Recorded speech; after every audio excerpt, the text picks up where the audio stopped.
2024년 캐나다 토론토 평범한 고등학생 한 명이 수학여행을 다녀온 뒤 자퇴를 선언했습니다. 이 소식은 현지 뉴스에 보도됐고 소셜미디어를 통해 순식간에 퍼져나갔습니다. 부모님은 처음엔 장난인 줄 알았고 학교는 무책임한 결정이라며 말렸죠. 하지만 그 학생은 흔들리지 않았습니다. 전 다시 돌아갈 수 없어요. 그가 다녀온 나라는 대한민국. 그저 K-팝이나 게임으로만 알려졌던 나라. 하지만 그곳에서 단 7일을 보낸 후 그는 인생의 방향을 송두리째 바꾸기로 결심했습니다. 그 선택의 순간에 어떤 감정과 진실이 있었는지 지금부터 따라가 보겠습니다. 저는 에이든 맥도웰입니다. 캐나다 토론토에 사는 평범한 17살 고등학생이었습니다. 평소엔 축구를 좋아했고 친구들과 어울려 게임하거나 넷플릭스를 보는 게 일상이었죠. 교내 축구부에서 활동했고 성적은 그저 평균. 수학은 좀 약했지만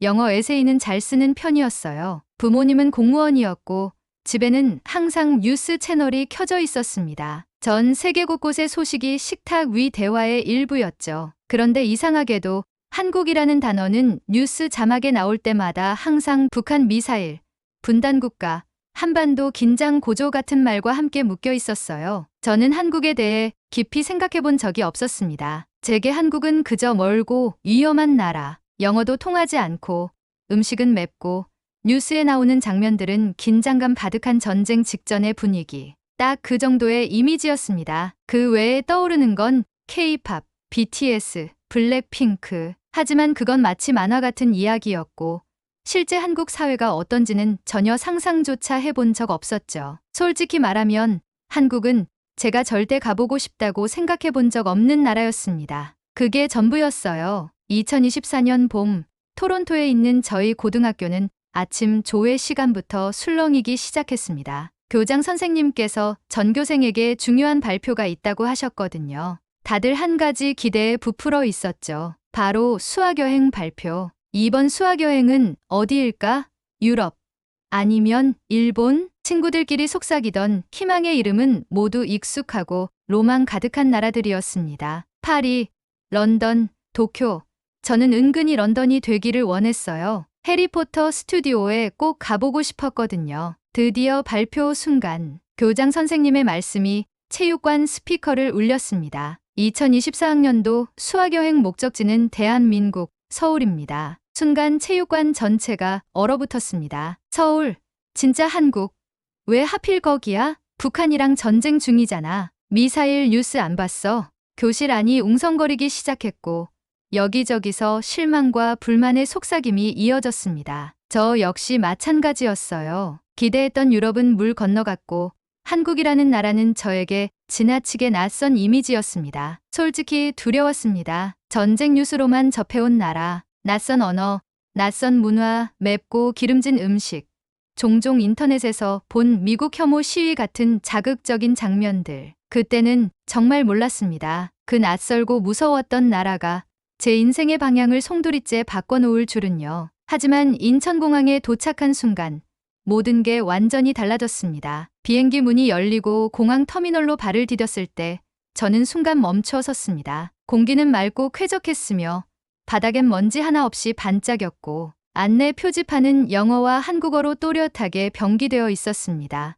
자동 입국 심사 시스템은 정말 놀라웠습니다. 지문을 찍고 얼굴을 인식하자 10초도 되지 않아 입국이 완료되었고 대기 줄도 거의 없었어요. 로봇이 공항 안을 돌아다니며 분실물 센터 위치나 교통편을 안내하는 모습은 마치 미래 도시처럼 느껴졌죠. 무엇보다 놀라웠던 건 그 규모에 비해 믿을 수 없을 만큼 조용하고 질서정연한 분위기였습니다. 사람들은 목소리를 낮췄고 서로의 공간을 존중하며 이동했고 공항 직원들은 단정한 복장에 공손한 태도로 우리를 맞이했습니다. 저는 속으로 중얼거렸습니다. 이게 그 위험하다고 했던 나라 맞아? 머릿속이 혼란스러웠습니다. 지금까지 내가 들어왔던 한국과 눈앞에 펼쳐진 이 공간은 너무도 달랐습니다. 불안과 경계 대신 정돈됨과 환영이 있었습니다. 전쟁 뉴스와 시위 이미지가 가득했던 제 편견 속 한국은 이곳에 존재하지 않았습니다. 그 첫 인상은 마치 제 안에 오래된 선입견에 균열을 내듯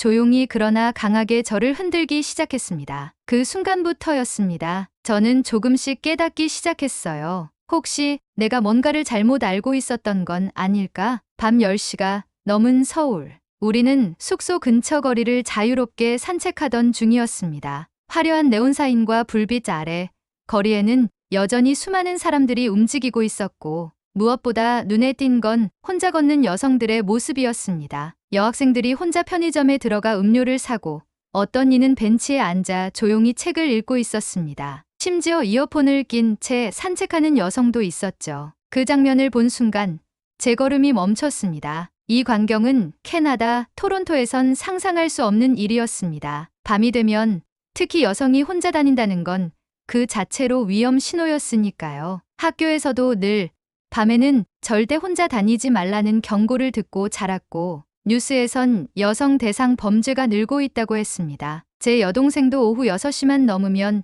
꼭 부모님이 차로 데리러 왔습니다. 그런데 여기 서울에서는 그 모든 것이 아무렇지도 않게 벌어지고 있었습니다. 사람들이 조용하고 질서 정연하게 움직이며 길거리 곳곳에는 CCTV와 밝은 가로등이 있었고 거리를 순찰하는 경찰도 자주 보였습니다. 저는 친구에게 말했습니다. 이거 우리나라였으면 말도 안 되는 장면이야. 하지만 그 말 속엔 단순한 놀람 이상의 감정이 담겨 있었습니다. 질투, 부러움, 그리고 슬픔이었죠. 왜 우리는 이런 평범한 밤을 누릴 수 없는 걸까? 왜 우리는 교육보다 총기 사고, 대피 훈련에 더 익숙한 걸까? 그날 밤 서울의 야경은 제 마음속에서 무언가를 바꿔놓기 시작했습니다. 서울의 한 특목고를 방문했습니다. 처음 학교 정문을 들어서는 순간 어쩐지 마음이 조금 긴장됐습니다. 캐나다에서는 평생 동양계 고등학생들과 함께 수업을 해본 적이 없었고 지금부터 마주하게 될 한국 학생들의 모습이 조금은 낯설게 느껴졌거든요. 그런데 그 낯설음은 곧 경외심으로 바뀌었습니다. 학생들은 단정한 교복 차림으로 입구에 들어선 저희를 향해 또렷하고 자신감 있게 인사했습니다. Welcome to our school. 영어 억양이 매우 자연스러웠고 몇몇 친구는 발음만 들으면 거의 원어민 수준이었어요. 복도를 따라 걸으며 교내를 둘러봤습니다. 벽면에는 각종 동아리 활동 포스터, 프로젝트 발표 자료, 그리고 무엇보다 눈길을 끌었던 건 유리 진열장에 전시된 트로피와 메달들이었습니다. 국제 수학 올림피아드, 아시아 과학 경진대회, AI 챌린지, 환경 해결 공모전, 각종 대회에서 입상한 학생들의 이름이 새겨진 메달과 상장들이 빼곡히 진열되어 있었습니다. 이걸 고등학생들이 저는 속으로 감탄을 연발했습니다. 우리 학교에는 농구부 우승 트로피 하나가 전부인데 이 학교는 마치 작은 대학 같았습니다. 수업 참관도 인상적이었어요. 우리가 들어간 수업은 수학 시간이었고 학생 한 명이 칠판 앞으로 나가 자신 있게 문제를 풀었습니다. 이 문제는 변수 간 상관관계를 바탕으로 접근할 수 있습니다. 영어로 풀이를 설명하더니 선생님은 옆에서 질문을 던졌고 학생들은 손을 들고 토론처럼 서로 의견을 나눴습니다. 무엇보다 놀라웠던 건 그 분위기였습니다. 침묵이 아닌 긴장감, 강요가 아닌 몰입, 선생님도 학생도 서로를 존중하며 하나의 대화처럼 수업이 흘러갔습니다. 그리고 점심시간. 솔직히 이 부분은 기대 반, 의심 반이었습니다. 유튜브에서 본 한국 급식 영상은 말 그대로 레스토랑 수준이었는데 실제로도 그럴까? 하지만 급식실 문을 여는 순간 그 영상은 현실이었습니다. 아니, 오히려 더 인상 깊었어요. 스테인리스 식판 위에 따뜻한 잡곡밥, 직접 만든 갈비찜, 조미료 맛이 나지 않는 나물 반찬, 제철 과일과 요구르트까지. 심지어 아이들이 줄을 설 때도 장난치는 아이 하나 없었고 음식을 받으면서 조리사 선생님께 인사를 하는 모습에 저도 따라 고개를 숙이게 됐죠. 그 식사는 제게 단순한 한 끼가 아니었습니다. 학생이기 때문에 받을 수 있는 당연한 존중이었고 미래를 위해 준비된 환경이었죠. 그 순간 저는 마음 깊숙한 곳에서부터 처음으로 이런 생각을 하게 됐습니다. 나 여기서 진짜 공부해보고 싶다. 수업 참관은 계속 이어졌고 그날 오후엔 고급 수학 수업을 참관하게 되었습니다. 저는 사실 수학을 별로 좋아하지 않았어요. 캐나다에서는 대부분의 수업이 교사가 설명하고 학생은 받아 적는 방식이었기 때문에 딱딱하고 재미없었죠. 그런데 이곳에서는 완전히 달랐습니다. 한 학생이 칠판 앞으로 나와 문제를 풀기 시작했는데 단순히 정답만 적는 게 아니라 자신의 풀이 과정과 논리를 영어로 또박또박 설명하고 있었습니다. 이 함수는 실생활 통계 모델링에도 활용됩니다. 예를 들면 이 데이터를 기반으로 변수 간 관계를 예측할 수 있어요. 저는 그 순간 머리를 망치로 얻어맞은 듯한 충격을 받았습니다. 우리는 지금까지 그저 공식 외우고 답 맞추는데 급급했는데 그 학생은 수학을 단지 시험 과목이 아니라 도구로 이해하고 있었어요. 실제 세계를 분석하고 설명할 수 있는 언어처럼 말이죠. 주변의 다른 학생들도 그의 발표를 진지하게 듣고 있었고 발표가 끝나자 자연스럽게 질문과 피드백이 오갔습니다. 그 접근법도 좋지만 이 변수는 다르게 해석할 수도 있지 않을까? 그렇게 하면 실제 데이터에서는 오차가 클 수도 있어. 이건 단순한 수업이 아니었습니다. 진짜 학문이었어요. 그 순간 제 마음 어딘가에서 벽이 무너졌습니다. 우린 아직도 X는 3 이런 걸 풀고 있는데 같은 나이인데 왜 이 친구들은 훨씬 더 멀리 보고 있을까? 수업이 끝난 후에도 저는 멍하니 칠판을 바라봤습니다. 왠지 모르게 마음이 조급해졌고 동시에 새로운 열망이 피어올랐습니다. 나도 저렇게 배우고 싶다. 정말로 진짜 공부를 해보고 싶다. 귀국 후 학교 급식을 처음 마주한 날이었습니다. 기대라고는 없었지만 막상 식판을 받고 나니 무언가 가슴이 철렁 내려앉았습니다. 플라스틱 식판 위에는 딱딱하게 굳은 미트볼 몇 개, 눅눅하게 식어버린 감자튀김, 그리고 통조림에서 꺼낸 듯한 옥수수 샐러드가 조용히 놓여 있었습니다. 줄 서 있는 학생들의 표정은 무표정했고 식사를 배식해주는 직원도 아무 말 없이 식판을 툭툭 밀어주고 있었죠. 식당 안은 시끌시끌했지만 그 안엔 어떤 정돈 된 질서도 환영도 온기도 없었습니다. 그 순간 서울 특목고 급식실에서 먹었던 그 따뜻한 밥상이 떠올랐습니다. 김이 모락모락 나는 잡곡밥,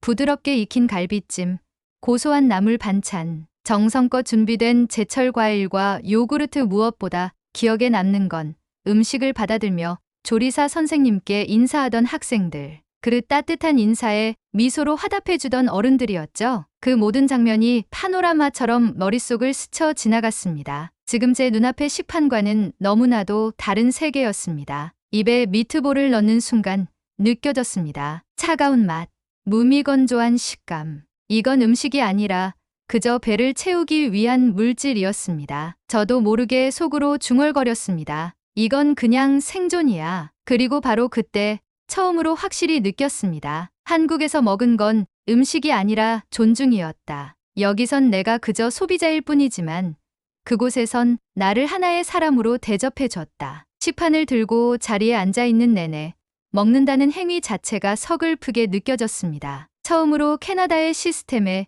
깊은 회의감을 느낀 순간이었습니다. 그날 점심은 제 인생에서 가장 씁쓸한 한 끼였는지도 모릅니다. 며칠 뒤였습니다. 수업이 한창 진행되던 오전 10시 42분. 갑자기 학교 전체에 울려 퍼진 날카로운 사이렌 소리. 이건 훈련입니다. 교실 문을 잠그고 불을 끄고 교단 아래에 숨어 주십시오. 담임 선생님의 목소리는 침착했지만 저의 심장은 거칠게 뛰기 시작했습니다. 전교생이 일제히 책상 아래로 몸을 낮추고 교실 불이 꺼진 채 칠흑 같은 어둠이 내려앉았습니다. 사이렌이 울리는 동안 저는 책상 아래에서 무릎을 끌어안고 조용히 숨을 죽이고 있었습니다. 교실 바깥에서는 발소리인지 상상인지 모를 움직임이 들렸고 한 친구는 손을 떨며 저를 바라봤습니다. 그 눈빛엔 공포가 가득했어요. 이건 훈련이었습니다. 단지 훈련. 하지만 아무도 그걸 그냥 훈련이라고 느끼지 않았습니다. 왜냐면 우리는 모두 알고 있었거든요. 이건 언젠가는 진짜가 될지 모른다는 전제 위에서 진행되는 훈련이라는 걸. 그 순간 문득 서울의 밤거리 풍경이 떠올랐습니다. 밤 11시 혼자 편의점에 가던 여학생, 조용히 책을 읽던 벤치의 여성, 환하게 불이 켜진 거리와 무심히 웃고 떠드는 사람들. 진짜 위험한 곳은 여기야. 어떻게 된 일일까요? 한국에선 내가 숨을 쉴 수 있었고 여기선 오히려 숨을 참아야만 했습니다. 진짜 위험이라는 단어는 단지 뉴스에서 들었던 북한 미사일이 아니었습니다. 매일같이 반복되는 이 훈련, 교실 안에 번지는 긴장, 그게 진짜 공포였습니다. 그날 이후로 저는 매번 울리는 사이렌이 단순한 소음이 아니라 이 나라 교육 시스템의 한계이자 현실이라는 걸 절감하게 되었습니다. 그날 저녁 식탁에 마주 앉은 부모님의 표정은 평소와 다를 바 없었습니다. 따뜻한 수프와 구운 치킨, 빵이 놓인 식탁. 하지만 제 안에서는 이미 모든 게 달라져 있었습니다. 한참을 조용히 숟가락을 움직이던 저는 깊은 숨을 들이마시고 말했습니다. 저 자퇴하고 한국에서 공부하고 싶어요. 포크를 들던 어머니의 손이 멈췄고 아버지는 조용히 눈썹을 찌푸렸습니다. 순간 식탁 위 공기가 얼어붙었습니다. 갑자기 그게 무슨 말이니? 내가 왜 그런 생각을 했는지 이해가 안 되는구나. 부모님의 반응은 당연했어요. 아직 고등학생이고 한국이라는 나라는 가족 누구도 가본 적 없는 곳. 게다가 자퇴라니. 부모님 입장에선 황당하고 충격적인 선언이었을 겁니다. 하지만 저는 물러서지 않았습니다. 그냥 유학하고 싶은 게 아니에요. 한국에서 배운 건 단지 수학이나 과학이 아니었어요. 사람을 대하는 태도, 시스템이 어떻게 학생을 존중하는지 그게 너무 달랐어요. 잠시 침묵이 흘렀고 저는 다시 말했습니다. 엄마, 아빠, 그곳에선 제가 존재로 존중받는 느낌이 들었어요. 그리고 무엇보다 저는 그 시스템 안에서 진짜로 공부하고 싶어요. 그날 밤 부모님은 곧바로 대답하지 않으셨습니다. 하지만 저는 알고 있었습니다. 제 눈빛이, 마음이 그냥 하는 말이 아니라는 걸. 이건 내 인생을 스스로 선택하고 싶다는 간절한 외침이었습니다. 며칠 뒤 부모님은 진지한 얼굴로 다시 제게 물었습니다. 정말 확실하니? 저는 고개를 천천히 끄덕였습니다. 네, 확실해요. 그 순간 한 장면이 떠올랐습니다. 수학여행 발표가 나던 날 제가 던졌던 말. 왜 하필 한국이지? 그때는 진심으로 불만이었고 심지어 무서웠습니다. 하지만 지금은 저는 분명히 말할 수 있습니다. 왜 한국이었는지 이제 알 것 같아요. 그 말은 단순한 이유가 아니라 마음 깊은 확신이었습니다. 그리고 이제 저는 그곳으로 돌아갈 준비가 되어 있었습니다. 2024년 가을, 저는 정식으로 한국의 국제고등학교에 입학했습니다. 공식적인 유학생 자격으로 한국어 집중반을 한 달간 수강하며 본격적인 학교 생활을 시작하게 되었죠. 처음엔 모든 게 낯설었습니다. 아침부터 인사를 주고받는 문화, 교복을 깔끔하게 입고 다니는 학생들, 수업 전에 교탁 앞에 서서 선생님께 허리 숙여 인사하는 모습까지도 어색하게 느껴졌습니다. 저는 더듬더듬 한국어를 배우며 친구들과 간단한 대화를 시도했죠. 안녕. 오늘 수업 좋아? 라고 어설픈 문장을 건넸을 때 친구는 웃으며 고개를 끄덕였습니다. 하지만 놀라운 건 그 친구들이 단 한 번도 저를 외국인이라고 선 긋지 않았다는 점이었습니다. 오히려 점심시간이면 제 옆자리를 먼저 비워주고 수업에서 제가 놓친 내용을 조용히 다시 설명해주곤 했습니다. 그렇게 시간이 조금씩 흐르며 저는 진심으로 이 학교의 일부가 되어가고 있음을 느꼈습니다. 그러던 어느 날 한국 친구 한 명이 조용히 말했습니다. 넌 지금 여기 와 있는 걸 당연하게 생각하지 않았으면 좋겠어. 처음엔 그 말이 조금 의아하게 들렸습니다. 어딘가 나무라는 듯한 어조 같기도 했고요. 하지만 그 친구는 조용히 이어 말했습니다. 이 나라는 우리가 피땀 흘려 만든 거야. 그 말이 제 가슴에 박혔습니다. 저는 그 순간 깨달았어요. 저는 단지 좋은 교육 환경을 선택한 게 아니었습니다. 한국이라는 나라가 오랜 시간 동안 수많은 노력과 희생 속에 만들어온 결과물 위에 제가 서 있다는 사실을. 그곳은 단순히 시스템이 좋은 나라가 아니라 미래를 책임질 학생을 중심에 두는 나라였습니다. 그리고 저는 그런 나라에 초대받은 손님이자 이제는 함께 책임을 나눌 한 구성원이 되어가고 있었습니다. 매일의 수업, 교실의 풍경, 친구들과의 짧은 대화 속에서 저는 분명히 느꼈습니다. 이곳이 내가 원한 미래이고 이 선택이 결코 우연이 아니었다는 것을요. 이제는 분명히 말할 수 있습니다. 한국은 단지 좋은 학교가 있는 나라가 아닙니다. 학생을 미래의 주인공으로 대하고 교육을 수단이 아닌 존중의 과정으로 여기는 나라. 저는 이제 알게 되었습니다. 좋은 학교는 건물도 시스템도 아닌 사람을 어떻게 대하느냐에 달려 있다는 걸요. 한국에서 배운 건 수학이 아니라 존중이었습니다. 식판 위에 따뜻한 밥 한 끼, 질문을 기다려주는 교사의 시선, 그리고 다른 나라에서 온 저를 향한 학생들의 열린 마음, 이 모든 것이 저를 바꿨습니다. 이건 단지 유학이 아니라 제 인생 전체가 새 방향으로 나아가게 된 전환점이었습니다. 7일의 여행이 7년의 사고방식을 뒤바꿨습니다. 저는 더 이상 과거의 제가 아닙니다. 그리고 이제 저는 결심했습니다. 한국과 캐나다, 서로 다른 두 세계를 잇는 살아있는 연결선이 되고 싶습니다. 두 문화의 다름을 이해하고 그 차이를 존중하며 오해가 생기는 경계선에서 대화를 열 수 있는 사람이요. 한 나라에서 배운 깊이와 다른 나라에서 익힌 시야를 함께 품어 그 사이의 공백을 메워줄 수 있는 사람. 그 다리 위에서 서로를 이해하게 만드는 언어가 되고 싶습니다. 그 시작은 단 한 번의 수학여행이었습니다. 오늘의 사연이 마음에 드셨나요? 감동적인 이야기를 주변과 공유하며 함께 이야기 나눠보세요. 여러분의 구독, 좋아요와 알림 설정은 콘텐츠 제작에 큰 힘이 됩니다. 시청해 주셔서 감사합니다.